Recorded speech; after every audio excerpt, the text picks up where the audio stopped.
السلام علیکم ناظرین، آپ دیکھ رہے ہیں پروگرام ریڈ زون اور میں ہوں سہیل اقبال بھٹی۔ ناظرین، بات کریں گے خیبر پختونخوا میں سینٹ انتخاب کے لیے بالآخر سب سے بڑی قانونی رکاوٹ دور ہو گئی ہے۔ گورنر خیبر پختونخوا فیصل کریم کنڈی نے نئے منتخب ہونے والے ارکان صوبائی اسمبلی سے بالآخر حلف لے لیا ہے۔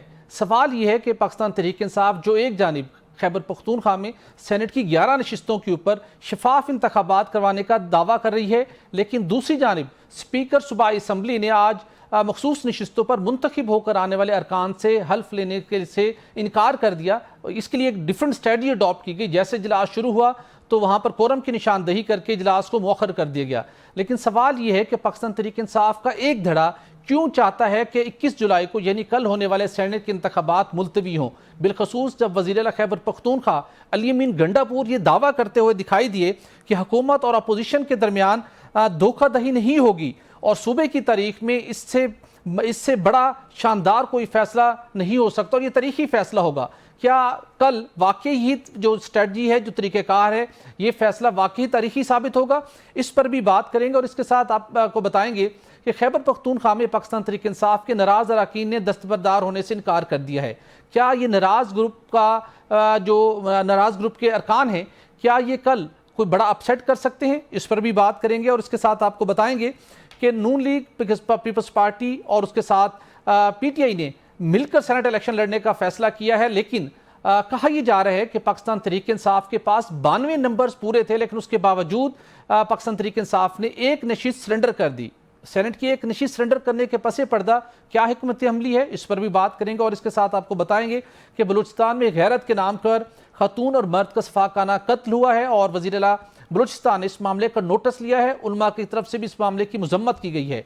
کیا ایسے افراد جنہوں نے قانون کو ہاتھ میں لیا وہ قانون کی گرفت میں ہوں گے اور ان کو سزا مل سکے گی؟ اس پر بھی بات کریں گے اور اس کے ساتھ آپ کو بتائیں گے کہ Saudi Arabian travel and hospitality consortium نے ایک $50 ملین کا فنڈ قائم کیا ہے، جس کا بنیادی مقصد پاکستان میں عمرہ اور حج ادا کرنے والے جو پاکستانی ہیں جن کو مشکلات کا سامنا کرنا پڑتا ہے، ان کی مشکلات کو دور کرنے کے لیے، حج اور عمرہ کو سستا بنانے کے لیے یہ کنسورشیم کیا رول پلے کرنے جا رہا ہے۔ آج کے شو میں یہ تفصیلات بھی آپ کے ساتھ شیئر کریں گے۔ تو ان ٹاپکس پر بات کرنے کے لیے اسٹوڈیو میں میرے ساتھ ہوں گے سینئر تجزیہ کار رؤف کلاسر صاحب، اس کے ساتھ ہمیں جوائن کر رہے ہیں سینئر رہنما پاکستان پیپلز پارٹی سینیٹر شہادت اوان صاحب۔ شہادت اوان صاحب، آپ کا بہت شکریہ۔ شہادت اوان صاحب، پہلا سوال یہی ہے کہ گزشتہ 2-3 دن سے مسلسل یہ معاملہ انڈر ڈسکشن ہے کہ خیبر پختونخوا میں 21 جولائی کو الیکشن ہو جائیں۔ پیپلز پارٹی، نون لیگ، جے یو آئی کے ساتھ پاکستان تحریک انصاف نے ایک انڈرسٹینڈنگ ڈیولپ کی ہے کہ بلا مقابلہ یہ انتخاب ہو، لیکن ان کے ناراض ارکان اس بات پر تیار نہیں ہوئے۔ لیکن یہ چیز طے ضرور ہوئی اپوزیشن اور حکومت کے مابین کہ ہم بلا مقابلہ اس الیکشن کو کرتے ہیں تاکہ اس کے اندر پیسے کا استعمال نہ ہو، شفافیت رہے اور ایک ہم اچھے انداز میں آگے بڑھیں۔ لیکن اسی دوران ہم نے دیکھا کہ آج جب ان 9 منتخب جو مخصوص نشستوں کے ارکان تھے ان سے حلف لینا تھا، حلف ہوتا تو پھر 21 جولائی کو الیکشن ہونے تھے۔ اسپیکر صوبائی اسمبلی نے اجلاس بلایا لیکن اسٹریٹجی کے تحت انہوں نے ملتوی کر دیا۔ یہ پی ٹی آئی ایک طرف اپوزیشن کے ساتھ ایگریمنٹ بھی کر رہی ہے کس طریقے سے ہم نے 21 کو الیکشن کروانا ہے، دوسری طرف آج انہوں نے ایک آخری کوشش بھی کی کہ 21 جولائی کو الیکشن نہ ہو پائے۔ الٹیمیٹلی گورنر خیبر پختونخوا کو حلف لینا پڑا۔ پی ٹی آئی کی اسٹریٹجی کیسے دکھائی دے رہی ہے؟ کیا اسپیکر ایک اور دھڑے کے ساتھ مل کر معاملات کو رن کر رہے ہیں؟ علی امین گنڈاپور صاحب ایک اور ڈائریکشن کے تحت اپوزیشن کے ساتھ معاملات کو آگے لے جا رہے ہیں۔ کے پی کے اندر جو سینٹ کے ماحول، الیکشن کے موقع پر ماحول بنا ہے، اوورآل اس کو آپ کیسے دیکھ رہے ہیں؟ دیکھیں جی، سب سے پہلی بات تو یہ ہے کہ چونکہ صبح الیکشن ہے اور بحثیت پارٹی ہمارے بھی وہاں پہ کینڈیڈیٹس بھی ہیں جی، اور جس طریقے سے ابھی گھنٹہ پہلے ساری پارٹیز آپس میں بیٹھی ہیں، اسٹریٹجی انہوں نے چاک آؤٹ کی ہے، تو اس وقت کوئی اس قسم کا تبصرہ کرنا مناسب نہیں لگتا۔ لیکن ایک بات لیکن میں گزارش، لیکن وہ آپ کا کہنا بجا ہے، لیکن میں یہ بھی تو نہیں چاہوں گا نا کہ مطلب کوئی اس قسم کی بات ہو جائے۔ کل شام کو اگر یہ پروگرام کرتے تو میرے خیال میں اور بہت بہتر ہوگا۔ لیکن ایک بات تو بڑی خوش آئند ہے کہ دیر آیا درست آید کہ پی ٹی آئی جو ہے وہ راہ راست پہ چل چکی ہے۔ ایک تو بات یہ ہے کہ یہ ریزرو سیٹس کا اوتھ ہو جانا یا ان کا اجلاس بلا لینا اور باقی جو پارٹیاں ان کے ساتھ بیٹھ جانے کا مطلب یہ ہے کہ جو الیکشن تھا وہ صاف اور شفاف پی ٹی آئی نے تسلیم کر لیا ہے۔ جی قاضی صاحب، شہادت عوان صاحب نے تو جو پی ٹی آئی اور اپوزیشن کے مابین سینٹ کے الیکشن کے حوالے سے جو اتحاد ہوا ہے، جو ایک فارمولہ طے پایا ہے، انڈرسٹینڈنگ ڈیولپ ہے، اس کو بڑا خوش آئند قرار دے رہے ہیں، کہتے ہیں کہ اچھی شروعات ہے، چلیں پی ٹی آئی ایک راہ راست پر آ گئی ہے۔ لیکن میں آپ سے جاننا چاہوں گا، آپ نے ہمارے ہی شو میں بتایا تھا کہ یہ بلا مقابلہ انتخاب نہیں ہونے جا رہا، ناراض ارکان کا جو دھڑا ہے وہ جس طریقے سے پوائنٹ آف نو ریٹرن پہ کیا ہوا ہے، یہاں پہ تو باضابطہ انتخاب ہوگا، اب معاملہ تو اسی طرف جا چکے ہیں۔ اب اگلی آپ کی ریڈنگ جاننا چاہوں گا، آج سپیکر صوبائی اسمبلی نے اجلاس بلایا، حلف نہیں لیا، بڑی قانونی رکاوٹ تھی، گورنر خیبر پختونخوا کو الٹیمیٹلی حلف لینا پڑا، اب جا کر کل الیکشن کا انعقاد ہو سکے گا۔ سپیکر بھی ایک اور طرف ہیں، ناراض اراکین پر مشتمل دھڑا اور طرف ہے، علی امین گنڈا پور صاحب اپوزیشن کی جماعتوں کے ساتھ مل کر ایک انڈرسٹینڈنگ ڈیولپ کر چکے ہیں، اور انہوں نے دعویٰ کیا ہے کہ حکومت اور اپوزیشن میں کوئی دھوکہ دہی نہیں ہوگی اور 6-5 کے نتیجہ جو ہے وہی ممکنہ طور پر سامنے آئے گا۔ یہ جو آج انہوں نے حلف نہیں لیا، یہ سی ایم کے پی کے اور اسپیکر کے پی کے میں بیان کوئی مس انڈرسٹینڈنگ ہے، عدم اتفاق ہے، یہ ایک اسٹریٹجی کا پارٹ ہے، اور یہ چل کیا رہا ہے کے پی کے اندر، مطلب different P T I different direction میں ہمیں دکھائی دے رہی ہے۔ آپ کا بہت شکریہ بھٹی صاحب۔ اب اس میں میرا خیال ہے کوئی اتنا بڑا سیکرٹ نہیں ہے کہ ساری چیزیں کیوں نہیں طے ہو رہی ہیں، اور شہادت عوان بھائی کی اپنی جگہ پہ ایک پر امید ہونا یا اپریشیٹ کرنا وہ بھی ٹھیک ہے، ہم بھی کرتے ہیں، لیکن یہ کام تو 3 سال پہلے بھی ہوا تھا، جب وہاں پہ پنجاب میں آپ کو یاد ہوگا سیٹوں کی انہوں نے بانٹی تھیں، وہاں پہ سینیٹرز وغیرہ بنے گئے تھے، تو اس وقت بھی الیکشن نہیں ہوئے تھے، یہی طے کیا گیا تھا، پی ٹی اے بھی اس میں شامل تھی، اس میں پیپلز پارٹی بھی تھی، اس میں یہ آپ کو یاد ہوگا نواز لیگ کے لوگ بھی تھے کہ انہوں نے، حالانکہ اس وقت بھی ڈانگ سوٹے چیزیں چل رہی ہیں ساری، لیکن یہ سمجھا گیا کہ جناب کہ یہاں پہ کوئی لوگ آگے پیچھے نہ ہو جائیں، سیکرٹ بیلٹنگ ہے، کوئی درمیان میں سے کوئی نکل رہا ہے، سو ایک راستہ جو ہے وہاں پر بھی نکال لیا گیا تھا، اور میرے خیال پرسوں ہی آپ کے شو میں بات ہو رہی تھی کہ جہاں پہ نکالنا چاہیں پی ٹی آئی والے بینڈ ہونا چاہیں، جھکنا چاہیں، کمپرومائز کرنا چاہیں، وہ کہتے ہیں سیاست میں بات چیت تو ہوتی ہے، سیاست میں تو مذاکرات ہوتے ہیں، تو کون سا فرق پڑتا ہے؟ اس وقت ان کو نہ پھر نواز شریف صاحب سے مسئلہ ہے، نہ مریم صاحبہ سے مسئلہ ہے، نہ زرداری صاحب سے مسئلہ ہے، نہ شہباز شریف سے ہے، نہ چور ڈاکو سے مسئلہ، کوئی مسئلہ نہیں ہے۔ اگر کہیں پہ ان کو یہ لگے کہ ہمارا ان سے ہاتھ ملانے سے ہمارے بینیفٹس ہمیں بھی مل سکتے ہیں، جو اس وقت ان کو کے پی کے میں نظر آ رہے ہیں، کیونکہ یہ کے پی کے میں سب سے زیادہ مسئلہ ہوتے ہیں، پرابلم ہوتے ہیں، وہاں پہ ووٹ آگے پیچھے بک جاتے ہوتے ہیں، کوئی نئے لوگ آ جاتے ہیں۔ اچھا، اسی طرح اگر تنخواہیں بڑھوانی تھیں انہوں نے تو تنخواہوں پہ بھی وہ مل گئے، اس پہ بھی کیونکہ فائدہ ہو رہا تھا، 5-6 لاکھ روپے تنخواہ بڑھ رہی تھی، وہاں بھی پی ٹی آئی والوں نے کوئی مسئلہ نہیں کیا، ویسے 1.5 سال سے وہ سیشن نہیں چلنے دے رہے۔ میں ابھی بھی کہتا ہوں جو اس دن بعد میں رپیٹ کرتا ہوں، نئی بات اس میں آپ مجھے بتا رہے ہیں کہ ابھی تک وہ کنسنسس نہیں ہوا، اور مجھے ہوتا لگ بھی نہیں رہا۔ بالکل ایسا ہے، علی امین گنڈا پور صاحب لاکھ کوشش کریں، وہ دل سے اس کنسنسس کے ساتھ نہیں ہے، اچھا وہ نہیں ہے، وہ ان کو پتہ ہے کہ اس میں 2-3 ایسے نام ہیں جو مطلب at the sake of repeating myself, وہ لوگوں کو لگے کہ میں رپیٹ کر رہا ہوں کہ وہ ان میں 2-3 نام ایسے ہیں کہ وہ گنڈا پور صاحب ان کا بوجھ کیوں اٹھائیں، پھر 6 سال کے لیے ان کے سر پہ بیٹھے ہیں۔ اچھا، گنڈا پور صاحب جو ہیں پھر وہ کل کو ایز اے سینیٹر کے طور پر ان کا ویٹ بھی بڑھے، اور پلس جیسے میں نے کہا تھا مراد سعید کے نام پہ اسٹیبلشمنٹ کو پرابلم ہوں گے، کیونکہ مراد سعید صاحب پہ بہت سارے کیسز بنائے ہوئے ہیں، ان کو ہاؤنڈنگ کی گئی ہے، ان کے پیچھے گئے ہیں، فیملی وغیرہ بہت ساری، آپ کو پتہ ہے کہ سب کو جو کچھ ہوا ہے، تو وہ مراد سعید صاحب کو بھی اگر کنسنسس ہوتا ہے تو پھر اس کا مطلب مراد سعید صاحب بھی آتے ہیں، ان کا نام بھی اس میں لسٹ میں ہے، اگر میں ٹھیک کہہ رہا ہوں، میں غلط نہیں کہہ رہا۔ اب اس لیے یہ جو 2-4 انڈیپینڈنٹ کھڑے کیے گئے ہیں نا، اب ان کو یا تو ہمارے اداروں کی بلیسنگ ہے کہ آپ نے نہیں بیٹھنا، انہی کا توڑ نکالا گیا جناب علی، انہی کے حوالے 2 لوگوں کی وجہ سے مجھے لگتا ہے لسٹ جو ہے نا وہ یہ کنسنسس کی طرف سے نہیں جا رہی، میری ریڈنگ ہے۔ اس میں بہت سے لوگ تو کہیں گے نا ان کا افریدی صاحب کا نام لیں گے، میں ان کا نہیں لوں گا، کیونکہ افریدی صاحب تو وہ بندے ہیں جو سب کو کچھ نہ کوئی مٹھائی کھلا سکتے ہیں، وہ تو سب کی خیر ہے، وہ تو ہر ایک کے ساتھ ہے، ان کا تو چاہیں گے پورا چاہے گا وہاں کے ان کی اسمبلی کے آئیں اور افریدی صاحب تو لڑیں، ان کے دم سے رونقیں بڑھیں گی، ان کے دم سے رونقیں بڑھیں گی، کوئی مطلب کسی کا چولہا جلے گا گھر کا جو بھی ہے۔ پرابلم کہاں پہ؟ مراد سعید صاحب پہ اور یہ مشال یوسف زئی صاحبہ پہ ہے کہ اگر یہ اداروں کو مسئلہ ہو سکتا ہے، مراد سے ہو سکتا ہے، تو علی امین گنڈا پور صاحب کو جو ہے وہ اس مشال پہ ہو سکتا ہے۔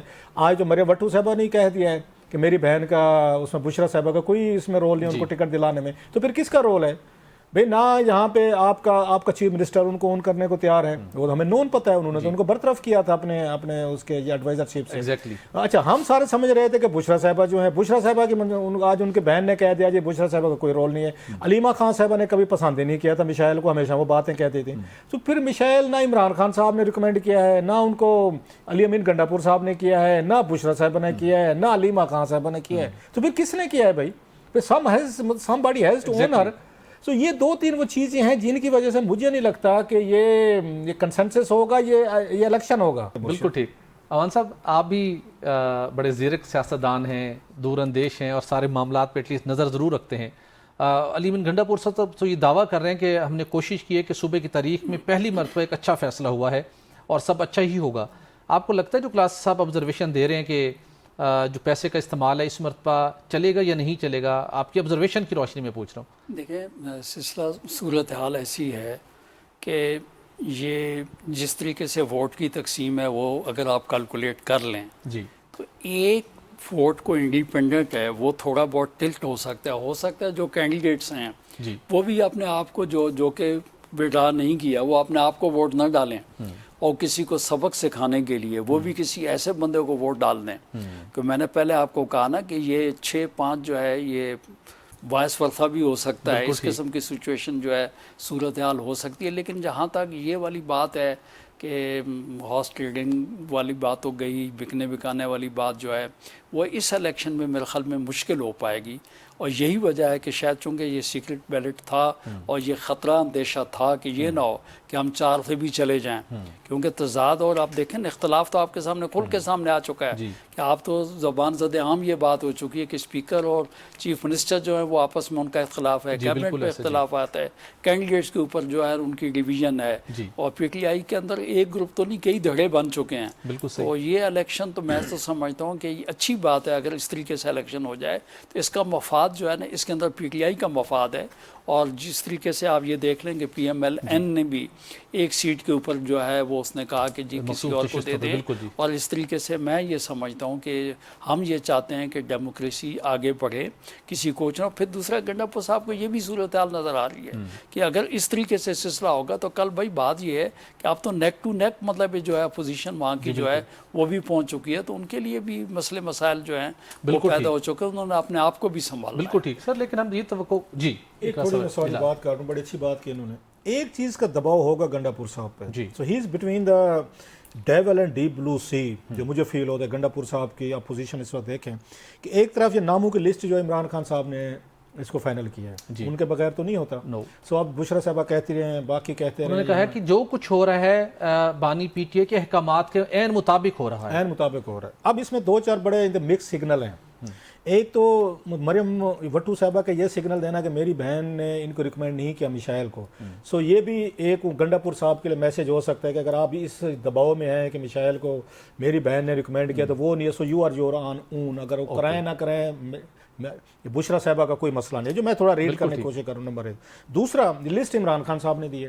گنڈا پور صاحب اگر یہ سارے 6 کے 6 جو نام ہیں ان کو الیکٹ نہیں کروا سکتے سینیٹر کے طور پر، بالکل ٹھیک، تو یہ کیا شوق رہے گا کہ ان کی گرپ اسمبلی پہ نہیں ہے، ارکان ان کے ساتھ نہیں ہے. کل کو یہی چارج شیٹ بنے گی ان پہ کہ بھائی صاحب آپ کو لسٹ دی گئی تھی، آپ نے ان کو بیٹھ کے ان کو الیکٹ کیوں نہیں کروا. اٹ مینس کہ آپ کا اسمبلی جو ہے یہ آپ کے ایم پیز آپ کے نہ کنٹرول میں ہے، نہ آپ کے پارٹی کنٹرول میں ہے، نہ یہ اور کا وہ ڈیمانڈ وہ تجویز کی پارٹی اندر سے تبدیلی آئے وہ تقویت پکڑے گی. یہ تقویت اور یہ جواز ملے گا عمران خان صاحب کو ان کی پارٹی کے باغی گروپ کو کہ گنڈا پور صاحب کو فارغ کریں. گنڈا پور صاحب اس وقت ہی از واکنگ آن اے ٹائٹ روپ. بالکل ٹھیک کراتے ہیں، وہ کہتے ہیں وہ damn you do and damn you don't do والا حساب ہے. کرتے ہیں تو بھی ڈوبتے ہیں، نہیں کرتے تو بھی ہیں کہ ان کو ایسے لوگ پھر الیکٹ کروانے پڑیں گے جن کو نہیں پسند کرتے اور نہیں کرا پاتے تو بھی ان کے لیے بہت بڑا وہ ہے کہ دیکھیں آپ بڑے کریٹیکل سچویشن ہے جیسے سے وہ کیسے نکلتے ہیں. بالکل مشکل ہے.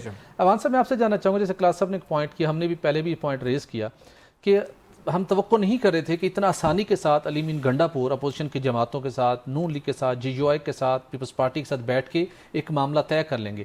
اپنا سیاستدانوں کا معاملہ تھا بہت سموتھلی اور بہت کوئکلی طے پا گیا. جو اتنے طویل عرصے سے ایک سیاست میں استحکام جاری ہے، ایک ملک کے اندر انتشار جاری ہے، ڈنڈے سوٹے چل رہے ہیں، 26 نومبر ہو رہا ہے، 9 مئی ہو رہا ہے، معاملہ کہیں رک نہیں پا رہے. تو جب بیٹھتے ہیں ایسی ٹیبل کے اوپر نیگوسیشن کرتے ہیں تو ان کے جگر جو تحفظات ہیں جو ملک کو بہتر بنانے کے حوالے سے کچھ رول ہو سکتے ہیں سیاستدانوں کا، تو اس معاملے کے اوپر کوئی معاہدہ عوام کی مفاد کے لیے کیوں نہیں ہو سکتا اپوزیشن اور حکومت کی مابین؟ دیکھیں یہ تو آپ کو یاد ہوگا کہ دسمبر 2024 میں ایک کوشش کی گئی تھی جو کہ جنوری میں جا کے جو ہے تقریباً نزدیک پہنچتے ہوئے جیل سے ایک پیغام آ گیا اور ساری چیزیں زیرو ہو کے رہ گئی. تو بات یہ ہے کہ یہ فیصلہ تو فرد واحد نے کرنا ہے کہ وہ کیا چاہتے ہیں یا وہ کیا نہیں چاہتے ہیں. کسی آدمی کے پی ٹی آئی کا کوئی نہ ذاتی فیصلہ ہے، ایک فرد واحد جو ہے اس نے فیصلہ کرنا ہے، اچھا کرے برا کرے. ورنہ ادروائز تو آپ دیکھیں نا کہ ان کی جو پولیٹیکل مطلب پارٹی ہے اس نے کل 30 لوگوں نے ایک فیصلہ کیا، اپنے دوستوں کو کہا کہ آپ وڈرا کر لیں، لیکن کسی نے بھی میں سمجھتا ہوں ضابطۂ اخلاق کی وہ پابندی وہاں پہ نہیں کی. تو اس قسم کی پی ٹی آئی کے اندر جو ہے کوئی بھی کسی چیز کو بھی وہ توقع کی جا سکتی ہے کہ جو آپ یہ سوچ رہے ہیں. بالکل ٹھیک. دیکھتے ہیں کل خیبر پختونخوا میں کیا صورتحال ڈیولپ ہوتی ہے، کیا اپسیٹ ہوتا ہے، اور علی مین گنڈا پور کے لیے مشکلات مزید بڑھتی ہیں، اس کے اندر وہ مردہن بن کر نکلتے ہیں. دیکھنا ہوگا کل کی صورتحال کے اوپر. یہاں پر ایک بریک لیں گے اور بریک کے بعد بلوچستان میں غیرت کے نام کے اوپر خاتون اور ایک مرد کا انتہائی شفاقانہ انداز میں قتل کیا گیا ہے. اگرچہ کہ وزیر اعلیٰ بلوچستان نے نوٹس لیا ہے، کیا نوٹس لینا صرف کافی ہے؟ اس کے پس پردہ محرکات کیا ہیں اور قانون نافذ کرنے والے اداروں کو اتنی دیر بعد کیوں یاد آیا جب ویڈیو سامنے آئی کہ اس کے خلاف ایکشن لینا ہے؟ اس کے اوپر بات کریں گے ایک بریک کے بعد. ہمارے ساتھ رہیے گا. ویلکم بیک ناظرین. بلوچستان میں غیرت کے نام کے اوپر انتہائی شفاقانہ انداز میں، انتہائی بے رحمانہ انداز میں خاتون اور مرد کا قتل کر دیا گیا. اور جب میڈیا نے اس معاملے کو ہائی لائٹ کیا، جب ایک ویڈیو منظر عام پر آئی، تو پھر وزیر اعلیٰ بلوچستان کو بھی اس معاملے کا نوٹس لینا پڑا. اب بلوچستان حکومت کی مدیت میں مقدمہ درج کیا جا رہا ہے، اور یہ واقعہ کئی ہفتوں پہلے کا ہے.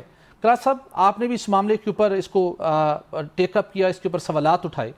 بلوچستان کے اندر جب ویڈیو، بہت سے لوگ وہاں موقع کے اوپر جمع تھے، انہوں نے ویڈیو بنائی، اور کئی ہفتے گزر چکے، وہاں پر مقامی افراد نہ کوئی جس کو رپورٹ کر سکے، اسپیشل برانچ ہوتی ہے اور اطلاعات مل رہی ہوتی ہیں، نہ صوبائی حکومت اس کے اوپر متحرک ہو سکی. جب معاملہ سوشل میڈیا کے اوپر آیا، سوالات اٹھے، تو بلوچستان کے چیف منسٹر نے بھی اس معاملے کا نوٹس لیا، اور آپ کو انہوں نے کچھ یقین دہانی بھی غالباً کروائی کہ اس معاملے کے اوپر ملزمان کو کیفے کردار تک پہنچایا جائے گا. اس اپروچ کو بلوچستان سے ختم کیوں نہیں کیا جا سکا، اور قانون نافذ کرنے والے ادارے اتنے ہفتوں تک خاموش کیوں رہے؟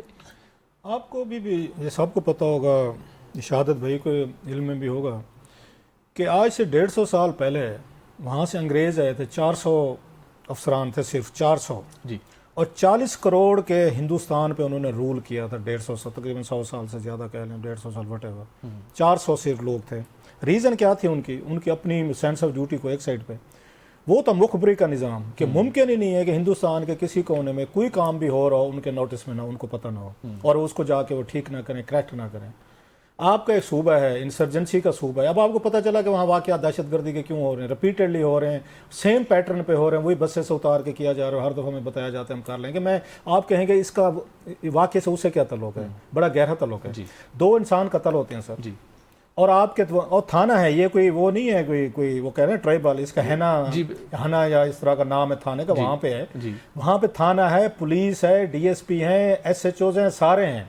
2.5-3 مہینے پہلے کا واقعہ. عید الزواج جو ہے اس سے یہ 3-4 دن پہلے کا واقعہ. اس سے پہلے یہ کپل جو تھا، یہ وہاں سے گاؤں چھوڑ گیا تھا اکٹھے، اور کوئی مہینے 1.5 بعد واپس آئے ہیں. اور گاؤں کے لوگوں نے پھر اس وقت، مجھے تو یہ بھی پتہ چلا تھا شاید ان کو واپس بلایا گیا تھا کہ آپ آ جائیں، جیسے ہوتا ہے صلح صفائی کر لیں گے. تو ان کو واپس کھانے پہ بلا کے، کھانے پہ انہوں نے ان کو پکڑ کے پھر ان کو جا کے اس طرح گولیاں ماری ہیں جو آپ نے وہاں پر دیکھ لی ہوں گی. سوال یہ 2 انسانی جانیں گئی ہیں. آپ کو پورے علاقے سے کسی نے، پولیس کے پاس کوئی مخبری نہیں ہے، کسی نے کوئی تھوڑا، آج کل اگر جو ویڈیو بنا رہے ہیں مطلب فون سے بنا رہے ہیں، لوگوں کے پاس فون بھی ہے نا، سوشل میڈیا بھی ہے نا جہاں سے ویڈیو آئی ہے.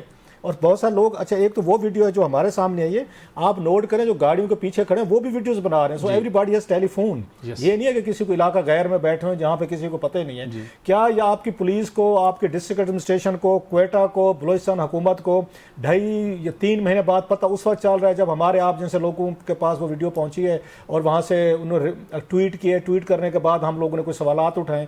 اب وزیر اعلیٰ صاحب کہہ رہے ہیں، ان کا مجھے یہ واٹس ایپ آیا تھا، انہوں نے دیکھا، میں نے ٹیگ کیا ان کو اس پہ اپنے ٹویٹر پہ، یعنی ویری کائنڈ آف ہم چلیں، کہ انہوں نے مجھے کہا کہ جناب کے جو واقعے کی رپورٹ ان کے پاس آئی ہے، جو انہوں نے تصدیق کی ہے کہ یہ 2.5-3 مہینے پہلے کا واقعہ ہے، عید سے 3-4 دن پہلے کا ہے. انہوں نے جناب ان کو اسائن بھی کیا ہے. اور جو اہم چیز اس میں ہوئی ہے وہ یہ ہے کہ جناب کے پرچہ جو ہے وہ ریاست کی مدیت میں جو ہے نا وہ داخل کیا گیا. نہیں تو رشتہ دار آتے ہیں وہ کال کو پہ صلح صفائی کر کے یہ چیزیں کر لیتے ہیں.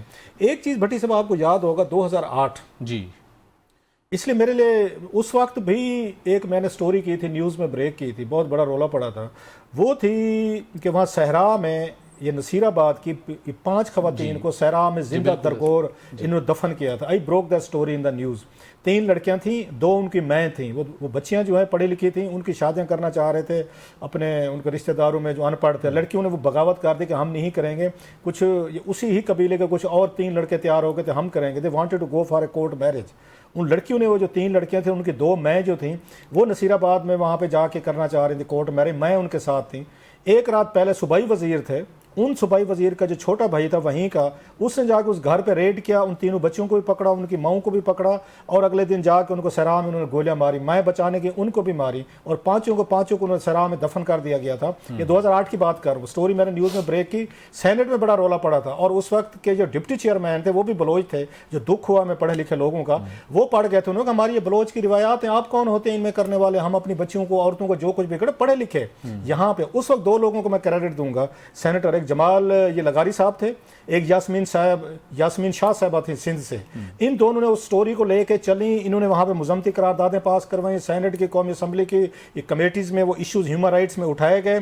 جو اس وقت کے آئی جی تھے اس نے میرے اوپر الٹا الزامات لگا دیے, اسٹوری کا لاتے ہیں, ایسا کوئی واقعہ نہیں ہوا. اور 3 دن بعد وہی 5 لاشیں جو ہیں وہاں سے نکلی, برآمد ہوئی وہاں پہ. اور پتہ بعد میں پولیس والا وہ کیا کہتا ہے, وہ آئی جی صاحب جو تھے وہ فرماتے ہیں جناب کہ انہوں نے کہا تھا کہ ان کو اگر زندہ درگور کیا گیا, ان کو گولیاں مار کے قتل کیا گیا. ذرا اندازہ کریں. حالانکہ جو ہمارے تک رپورٹ پہنچی تھی بیچارے کو گولیوں کے بعد زخمی تھیں, انہوں نے ان کو وہاں دفن کر دیا گیا تھا. اس کی آپ نے ویڈیو دیکھی ہے؟ جی بالکل دیکھی ہے. کوئی اس نے کسی سے ہاتھ نہیں جوڑے, کسی کی منت نہیں کی, کسی کے پاؤں نہیں پکڑے, کسی کو بیگ نہیں کیا. اس نے کہا ہٹ دیں میں خود جاؤں گی, اور گئی ہے. اور اس نے وہاں پہ کھڑے ہو کے وہاں پہ کھڑی ہوئی ہے, اور یہ بڑے مطلب عزت دار جو بندے تھے جا کے اس کو گولیاں ماری ہیں. مطلب کوئی ایک بندہ بھی نہیں تھا وہاں پہ جو اس کو بچانے والا ہو, کوئی تھوڑے سے کوئی انسانیت کا. اسی طریقے سے مردوں کو مارا ہے, اس کی ڈیڈ باڈی پہ مسلسل گولیاں ماری جن کا اس کا قصوروار ہے, جن کے اندر پراپر فیصلہ ہوا, پھر اس کی امپلیمنٹیشن کی. میں سیٹ بتا رہا ہوں کہ اگر یہاں پہ ڈپٹی چیئرمین سینٹ 2008 کا بلوچ بھائی تھے ہمارے, وہ لڑ پڑے تھے میڈیا کو, انہوں نے ہمیں وہاں سے بیٹھ کے کرسی سے, آئی اسٹل ریمبر اس پریس گیلری میں بیٹھا تھا, انہوں نے ہمیں ایڈریس کر کے کہا تھا کہ آپ لوگ کون ہوتے ہیں, ہم بلوچوں کی روایات پہ خبریں کرنے والے, یہ ہماری روایات ہیں, یہ ہمارا کلچر. یہ ان کے الفاظ ہیں سینٹ کی, یہ پروسیڈنگ کا حصہ ہے. اگلے دن رپورٹ کیا گیا. بالکل صحیح, بالکل ٹھیک. دیکھتے ہیں بالکل. عوان صاحب, بلاول بھٹو نے اگرچہ اس کی مذمت کی ہے, اس کے اوپر انہوں نے بھی آواز بلند کی ہے. کلاس صاحب کہتے ہیں یہ کلچر ہے, اور ایک جانب کلچر ہے, دوسرا پولیس کی ایک بے حسی بھی ہے.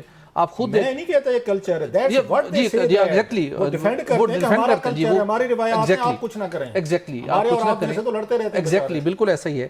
آپ خود ایک قانون دان بھی ہیں, قانون سازی بھی کرتے ہیں.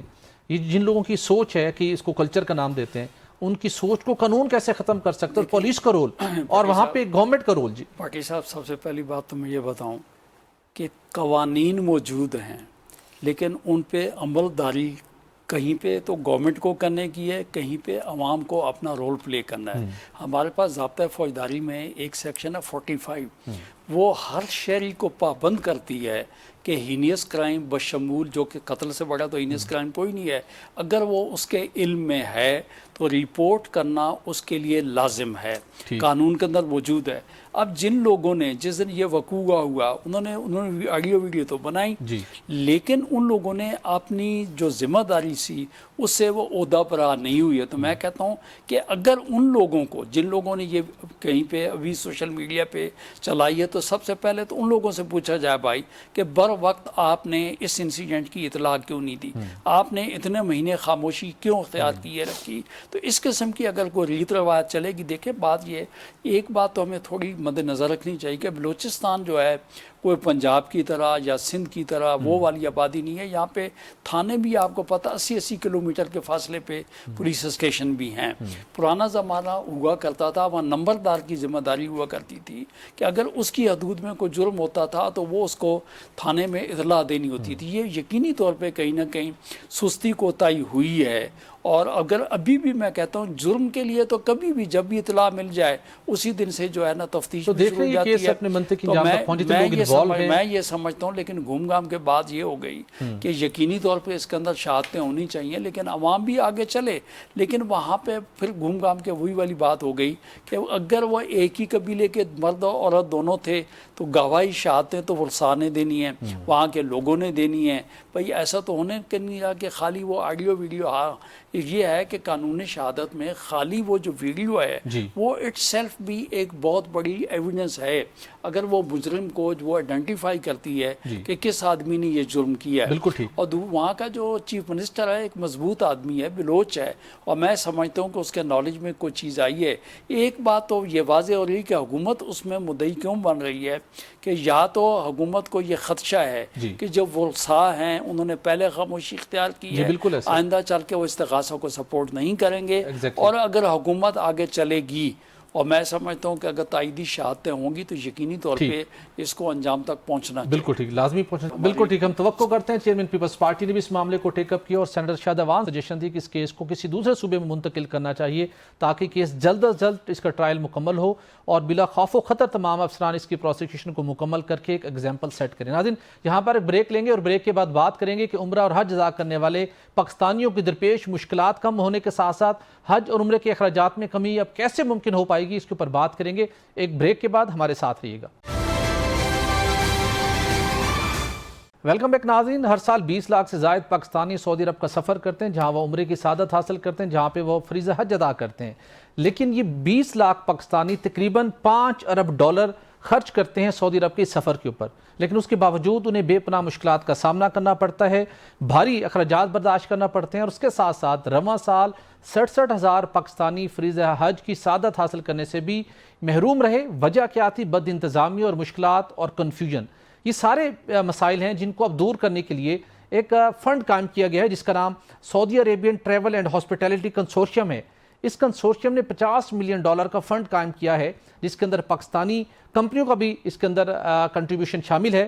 تو یہ کنسورشیم آنے والے دنوں میں عمرہ اور حج ادا کرنے والے پاکستانیوں کے لیے جو سالانہ $5 ارب خرچ کرتے ہیں ان کے لیے کیا سہولیات لے کے آ رہے ہیں, حج اور عمرہ کے اخراجات کیسے کم ہو سکتے ہیں, اور نیا سسٹم کیا متعارف کروایا جا رہا ہے. اس پر بات کرنے کے لیے ہمیں جوائن کر رہے ہیں محمد سلمان, چیف ایگزیکٹو آفیسر ہیں کمپینینز گروپ کے. سلمان صاحب آپ کا بہت شکریہ.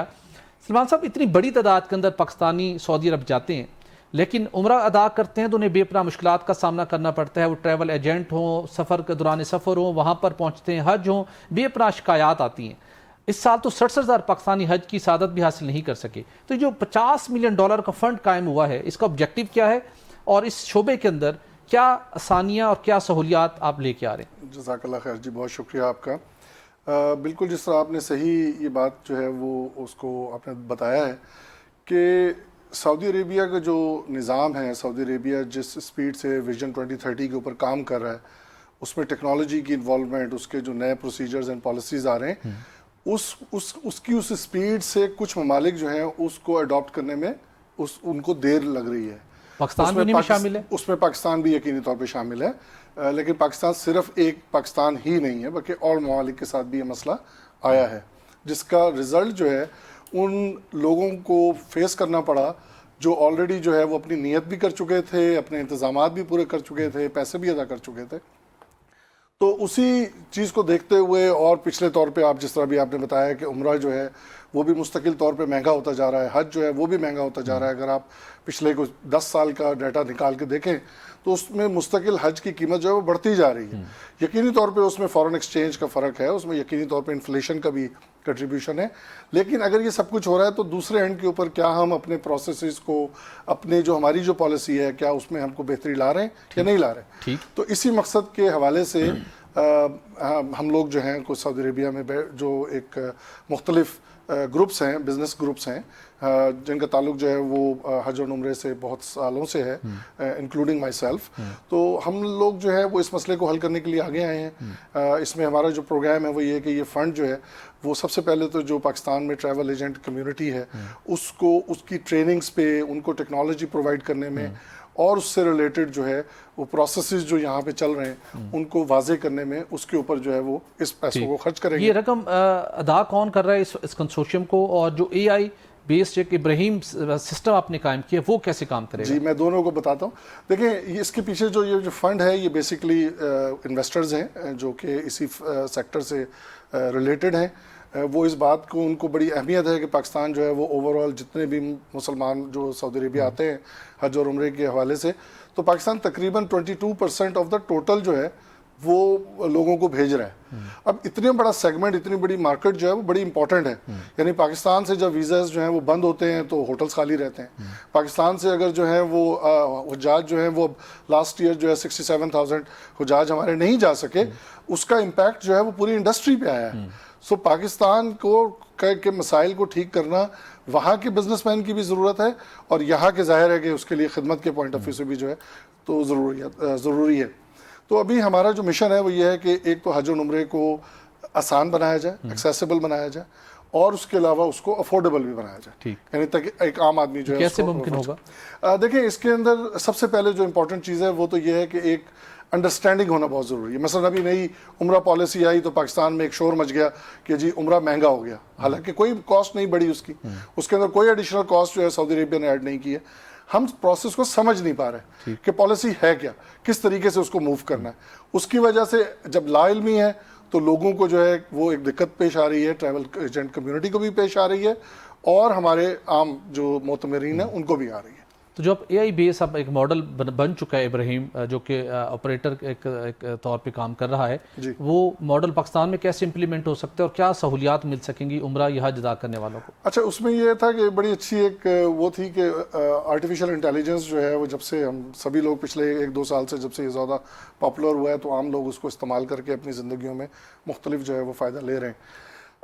دیکھیں جب بھی آپ کو انفارمیشن کسی قسم کی چاہیے ہوتی ہے ایک اچھا فیصلہ کرنے کے لیے, اس کے لیے آپ کو کسی نہ کسی کی ایڈوائس کی ضرورت پڑتی ہے.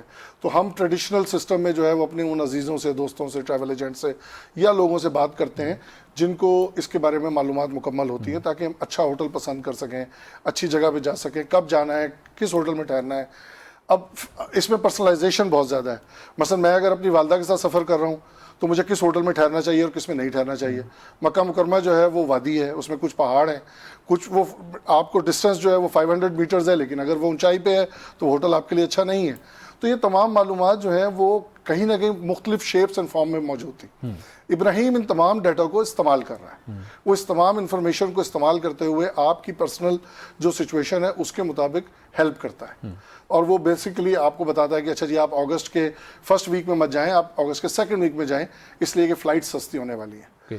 وہ آپ کو ہوٹلز کے لیے ریکمینڈ کرتا ہے کہ جی یہ جو ہوٹل آپ لینے لگے اس میں آپ کی فیملی کی جو کنفیگریشن ہے یہ مناسب نہیں ہے. آپ جمعے والے دن مت ٹریول کریں, آپ ہفتے والے دن چلے جائیں, اس لیے کہ جمعے کی رات جو ہے وہ مہنگی ہے. تو اس قسم کی جو سجیشنز ہیں, اس میں جو سب سے امپورٹنٹ چیز ہے, دیکھیں 2 چیزیں ہوتی ہیں. جب بھی ہم کسی شخص سے بات کر رہے ہوتے ہیں تو ہمارے پاس کچھ پرائیویسی ہوتی ہے, ہم اس پرائیویسی کو اپنے تک رکھنا چاہتے ہیں. ہمارا بجٹ ہے, ہماری لمیٹیشنز ہیں, ہماری فیملی کی کنفیگریشن, ہم کس کے ساتھ سفر کر رہے ہیں. اے آئی کے ساتھ, اس ایجنٹ کے ساتھ انٹریکشن کرتے ہوئے آپ کی پرائیویسی, آپ کا ڈیٹا مکمل طور پہ سیکیور ہے کیونکہ وہ ہمارے اپنے سرورز پہ موجود ہے. آپ کی جو ڈگنیٹی ہے, آپ کا وہ جو ایک آپ کا ایک حجاب ہے کہ آپ جو ٹریول ایجنٹ کو سب نہیں, لیٹس سے کہ ٹریول ایجنٹ کہتا ہے جی آپ 3 لاکھ روپے کا عمرہ پیکج لے لیں, تو وہ اب آپ اس کو یہ کہتے ہیں کہ میں نہیں, میرا تو بجٹ 2.5 لاکھ روپے ہے, تو کوئی حجاب آئے گا. تو جو معتمر کی ڈگنیٹی ہے وہ بھی اس میں جو ہے وہ پروٹیکٹڈ ہے یہ ابراہیم کے استعمال کرنے کی صورت میں. umrahcompanions.com ہماری جو ویب سائٹ ہے اس پہ ہم نے اس کو انٹیگریٹ کر دیا ہے, اس پہ وہ اویلیبل ہے, اور وہ آپ کو ڈیٹا دیتا ہے. آپ کو بتائے گا کہ جی ویل چیئر کہاں سے لینی ہے, حرم میں فلاں جگہ سے ویل چیئر ملے گی. آپ کو ضرورت پڑ گئی کہ جی مجھے ہاسپٹل جانا ہے, وہ آپ کو بتائے گا کہ جی نیئرسٹ ہاسپٹل کون سا ہے, کتنے بجے آپریٹ کرتا ہے, اور آپ کس طرح اس میں آسانی سے جا سکتے ہیں. ٹھیک. منسٹر اقرا صاحب, سعودی عرب کی بات کی انہوں نے. پاکستان ویسے تو ہم آئی ٹی کے اندر بہت بات کر رہے ہیں, 3G 4G 5G ٹیکنالوجی کی بات ہم یہاں کر رہے ہیں, لیکن سعودی عرب ٹیکنالوجی کی امپلیمنٹیشن میں بہت آگے چلا گیا ہے. تو ہم ایک اپنے مسائل کو حل کرنے کے لیے بہت سمپل سلوشنز ہیں, اور اس کے بعد آرٹیفیشل انٹیلیجنس آ چکی ہے. ہم اس سے اتنا زیادہ دور کیوں ہیں اور مینول سارا کام چلا رہے ہیں, جس کی وجہ سے اتنا بڑا میس کریٹ ہوا, 67,000 لوگ رہ گئے, 90 ارب سے 100 ارب کے لگ بھگ ان کی اماؤنٹ مختلف لوگوں کے پاس ہے, ابھی تک وہ واپس نہیں ہوئی, اور ہم الجھے ہوئے ہیں پیپر ورک کے اندر. ٹیکنالوجی کی اڈاپٹیشن اور امپلیمنٹیشن میں رکاوٹیں کیوں ہیں ہمارے یہاں؟ آپ نے ٹیکنالوجی کی بات کی نا, میرا خیال ہے یہاں پہ جب یہ موبائل فون آئے تھے 92 93 میں آئے تھے, اگر میں غلط نہیں کہہ رہا, سٹارٹ یہیں سے ہوا تھا, ادھر سے ہوا تھا, جب کال سننے پہ کرنے پہ دونوں پہ تھی. کتنے سال ہو گئے سر اندازاً؟ میرا خیال ہے مور دین آلموسٹ 30 ایئرز ہو گئے. آج بھی یہ G3 چل رہا ہے آپ کا. مجھے وہاں سے وہ کہیں گے میرا جو پرووائڈر ہے 4 پہ ہیں, جو میں کال کرتا ہوں تو G3 لکھا آ جاتا ہے. جب اب 30 سال بعد بھی جب G5 پتہ نہیں کہاں پہنچ گیا دنیا, آپ کا آج بھی فون والا پرووائڈر جو ہے آپ کو پیسے G4 کے لے رہا ہے، سروس آپ کو G3 کی دے رہا ہے. تو باقی یہ چیز آرٹیفیشل انٹیلیجنس، یہ ٹیکنالوجیکل ترقی، یہ دنیا کو آئے ہمیں کوئی ترقی کروا دے تو کروا دے، ہم اس کے لیے تیار ہیں، ادروائز ہم سے کچھ نہیں ہونے والا. آپ نے اس پہ کتنے پروگرام کیے؟ اسے 67,000 یہ لوگ جو مس ہوئے ہیں، totally it's mismanagement. Even وزارت یہ مذہبی امور جو ہے، جب انہیں پتہ تھا کہ وہاں سے انہوں نے روک دیا تھا سعودی حکام نے کہ مزید ہم نے نہیں کرنا ہے، اس ڈیٹ کے بعد نہیں، کٹ آف ڈیٹ تھی جی، کٹ آف ڈیٹ تھی میرے کو فروری تھی یا جولائی، فروری تھی جی، آپ کے جنوری وغیرہ. انہوں نے اس کے بعد بھی یہ لیٹر لکھ رہے تھے کہ پیسے جمع کروائیں، یاد ہے آپ کو؟ یہ وزارت آپ کے مذہبی امور کر رہے تھے. کوئی ہیڈ رول ہوا ہے؟ کسی سیکٹری کوئی وزارت امور کو پکڑا گیا ہو؟ کوئی وزیر صاحب تو آج تک انکوائری بھی پینڈنگ ہے. وزیر اعظم صاحب بھی اس وقت نہیں سنبھالے جا رہے تھے، ہم یہ کر دیں گے وہ کر دیں گے، سٹائل ہے فلاں. اپنے کام ان کے کبھی رکے ہیں؟ کیونکہ 67,000 ایک عام آدمی ہے. اچھا بہت سارے لوگ، میں آپ کو لاسٹ ہی بتا رہا ہوں، ذاتی طور میں جانتا ہوں، ان بیچاروں کا جینا حرام کر دیا. ان کے رشتہ داروں نے، یاروں دوستوں نے تانے دے دیں گے، کیونکہ ہمارے یہاں یہ بھی تو کنسیپٹ ہے کہ اللہ کے گھر سے بلاوا آتا ہے تو آپ جاتے ہو. کہتے تم لوگ اتنے میں نعوذ باللہ یا گناہ گار تھے کہ آپ کو خدا نے نام دے کے واپس لے لی. یہ میں ذاتی طور پر مجھے کچھ لوگوں نے خود بتایا ہے رو رو کے کہ ہمارے ساتھ یہ ہو رہا ہے. رشتہ دار، یار دوست، جاننے والے اوپر سے ہمدردی کریں گے، آتے جاتے پیٹھ پیچھے یہ کہیں گے وہ دیکھیں جی کہ اللہ کا بلاوا آنا تھا، یہ تو لوگ اس قابل نہیں، خدا بلاتا ہے.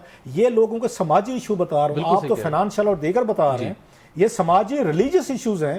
So that's a disaster. 67,000 بالکل صحیح کہہ رہے ہیں، یہ بڑا ڈیزاسٹر ہے. تاہم جو اس کی تلخ حقائق ہیں وہ بھی ہم توقع کرتے ہیں کہ ٹیکنالوجی کے اڈاپٹیشن سے، اور ایک نیا کنسورشیم بنا ہے جو گورنمنٹ کو اس پورے سیکٹر کو فیسیلیٹیٹ کرنا چاہ رہے ہیں، اس سے ڈیفینیٹلی عمرہ اور حج کی سعادت حاصل کرنے والے پاکستانیوں کو کافی ہیلپ مل سکے گی. تاہم گورنمنٹ کو بھی چاہیے کہ جو فرسودہ نظام ہے، پیپر ورک ہے، اس سے نکلے اور اس جدید نظام کے ذریعے سے پاکستانیوں کو فیسیلیٹیٹ کرے. ناظرین آج کے لیے اتنا ہی، ہمیں اجازت دیجیے. اللہ حافظ.